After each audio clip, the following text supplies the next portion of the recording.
So as we get into the descent, there's a little bit of a foreshadowing because when you drop your goggles, you said this could have been the end of my summit. Mm. Why why are goggles that important when climbing Everest? Yeah, because I mean, any just being in the snow, being on the ocean, anything, you got to protect your eyes. Because on Everest or mountaineering snow, there's only a third of the air, a third of the ozone coverage, so you're very susceptible to snow blindness. Having blue eyes, makes it even worse. As soon as that sun, like through the night, it's fine. You might freeze your eyes or something if you're off goggles, but snow blindness, it accumulates. So even the day prior, as the sun is banking off the ice, it's working to basically sunburn your eyes, your cornea. And as soon as it came up on the summit, it fried my eyes completely. So I can set my segue. That's your perfect segue. Yes. Let's just end the podcast, right? Yeah. Um, so yeah, like you mentioned earlier, you can't spend a lot of time up there. The summit's the halfway point. Most accidents occur on the way down. People blow their load on the way up. You have no energy. The sun is up. Things become unstable. So I had less than an hour. Took some video, made the radio call, got a little snack, some water, and I had to go. So I started moving. I was attached to the fixed line, and a few feet into it, everything just went completely white. And I just remember in that moment dropping down to my knees, holding on and to the rope and assessing the situation.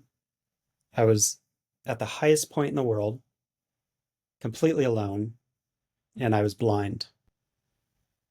And without overthinking it, I remember I stood up and I started walking just slowly, slowly. So because of the goggles, because of the sun banking off the ice, I went completely snowblind, fried my cornea. Usually it takes 24 hours to return from snow blindness.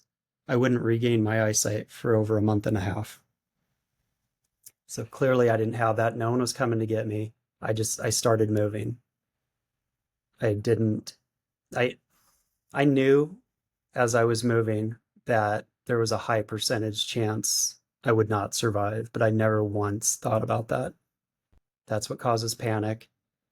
I suppressed every moment of panic that tried to seep in, and I could tell I was like angry and every other emotion, but it would spike my heart rate, and I kept breathing, just pressure breathing, slowly finding a reason to take one more step forward. So I got to that cornice traverse, and I could hear, and I was trying so hard to use my eyes. I'd pull the rope up. With snow blindness, it's not blind where everything's black. It is bright white. If you put a light bulb within an inch of your face, you can't see anything. You can move your finger in front of that light bulb, and you would know there was like a shadow, something moved. There's no possible way that you can focus. And it feels, I was equate it to breaking up potato chips in your eyelids. You just realize just how often your eyes are moving, and it's very painful. So I definitely don't recommend it. But I kept moving. And this whole time, I felt this presence around me. Like I never like thought too much about it. It was just like if you and I are in a room and if you close your eyes, I'm there. It's like this presence, this peaceful presence, is just the whole way down. And now going across this 2 mile drop, this Hornets Traverse, I could now hear the wind, the 50-mile-an-hour gust coming up over the ridge, and it was taking forever. I would just stop, hunker down, the wind would go over me, I'd stand up, take another step, and I was just using all my energy. I was so thirsty, so I kept having to stop and like get water out of my thermos, and this presence was just, I don't know, it was just always there. I eventually got to the top of Hillary Step, and that's a 40-foot rock climb. And I reversed my gear and rappelled down. I remember just slipping. My crampon slipped on the ice and just kind of pendulumed. I hit the rock and hit it hard and went down at the base and was just kind of laying there all sprawled out, and did a self-assessment to see, okay, am I broken? And I was fine, and I was grateful in that moment. After that, I had to climb back up the south summit to get to the other side, um, and that was a lot of work. But something about going uphill, if you fall forward. There was some safety in that. Got to the top. Again, still felt this presence. Stopped, got some water, and put my gear back. Took a step off, and I just heard that pop. My crampon just went flying, just came off. And it's like one thing after another. And I'm like, well, I gotta go find it. I gotta get down. And it's a really steep, like it was kind of just left of the rocky area that I went up. So it was just a snow cliff area. And I take a step on my non-cramponed foot, and I tumbled. I was just head over heels, out of control. It felt like if you go up to your roof, close your eyes and jump off. It was probably the most scariest thing I've done. And the rope shock loaded that I was attached to, it just shock loaded hard. I was upside down, my oxygen bottles coming out.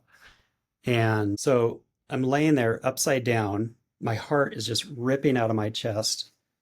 And I had to right myself, which was at that angle was just super tough. I'm just out of energy. I was losing weight by the second, and just had to right myself and just breathe, just slow my heart rate down. And I'm staring up at the cliff I just fell down, and I could see like this bright yellow black blur. And I remember climbing up and finding my crampon. And I'm like, oh my gosh, that is a miracle. 'Cause I don't know if I could get down without. I mean, it's slippery and it's dangerous, especially going down Lhotse face. So I cut out like a little shelf in the snow there, and just torqued down both crampons so they wouldn't fall off, get loose or anything. And I'm like, well, I just fell down this. I'm going to side traverse over to the rock and try to get down that way. And within a step, the whole earth just came out from underneath me like a slab avalanche. So a layer of the snow. It's just warm out now. Just I'm sliding, accelerating fast. I remember grabbing the rope that I was attached to, and it just feeding through my hand. But I stopped, but not before it burnt a line through my leather glove. I like felt that on my palm. I remember that hurt. My heart is just racing, but just again feeling just grateful. Like I stopped myself. I'm alive. I crawled over to the rock area, kind of slid down that, and this was the place where Pasong had left. So I remember getting to this flat area, and I have to go across this, it's kind of a tight ridge to get to the balcony, and then down. But he was supposed to be at the balcony. I start walking and almost walked right past the extra oxygen bottle he left. It's like this bright orange thing, and I went kind of past it. I look over, and I laid down next to it, and like with touch, just used, got the regulator off, put it on, and it just wouldn't work. And I tried for a little bit, but I don't know. So I reattached my working bottle, and to this day, I still don't know why I did it, but I put that other 15 pounds in my pack and started heading towards the balcony, and just getting frustrated and all these emotions. And I was trying to get out of my own head, and it was a constant thing. And again, just this peaceful presence around me. I made it to the balcony. Pasong was not there. I called out for him, but I remember I'm okay with it. I remember feeling happy that I made it that far, because the rest, it's sketchy, but it's like 20 some pitches of rappel. I'm like, I made it. Like I can do this. And I remember getting a snack, some water, and reversed my gear and just started heading down. And I don't know, 20 some feet into it, my oxygen mask just starts sucking into my face. And at that moment, I dropped to my knees and I ripped the mask off and just took some deep breaths of the thin air and just prayed. At that moment, I just surrendered. It's God, I cannot do this alone. And what's just blew me away is at that very moment around the world, like my wife was at like a scrapbooking convention, middle of the night for her. She felt the need to wake up and just pray for me. My good friend did the same. People I didn't even know that just knew I was climbing reached out like months later and told me like they felt this need, this urge to pray for you. And at that moment when I prayed, I had been climbing for over 30 hours, like 33 hours from the day prior to that point, completely blind, now out of oxygen. Typically, if you run out of oxygen, you're not going to make it. And at that very moment, I witnessed a miracle.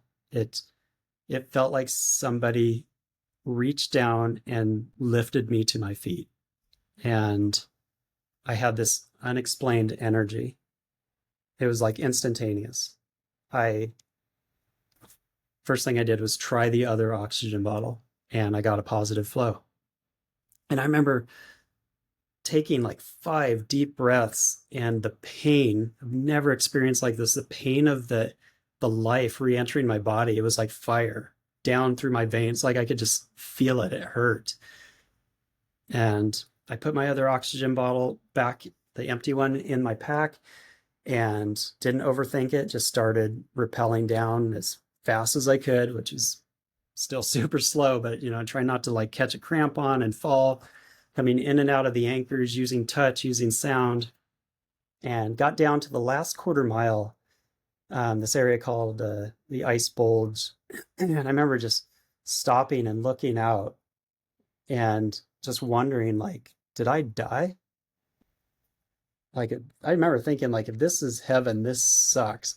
And out of nowhere, never saw him coming, Pasong just hugs me. He's like, Brian, you alive?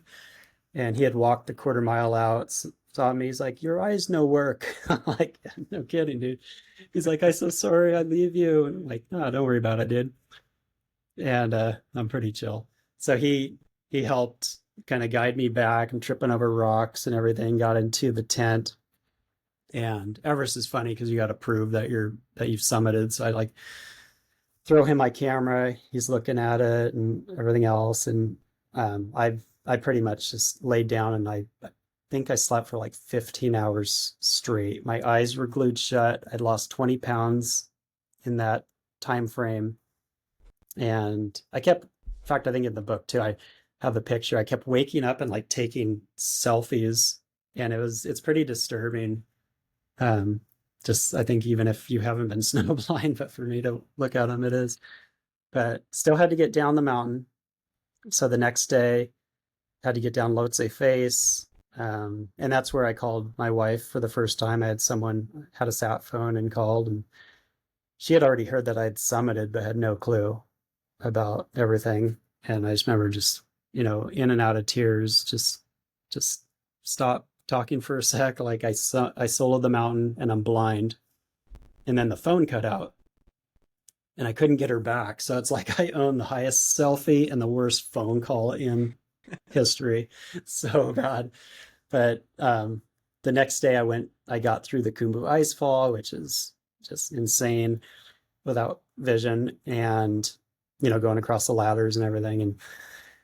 And but I was able to call her down at base camp, and they made like the Sherpa down there made a big summit cake for me, and I spoke to my wife Joanna for like an hour, and yeah, I just went through it. And I still had to get out 38 miles to get back to fly out to Kathmandu and then back around the world. So yeah, just it's literally a blur. Just grateful to be alive.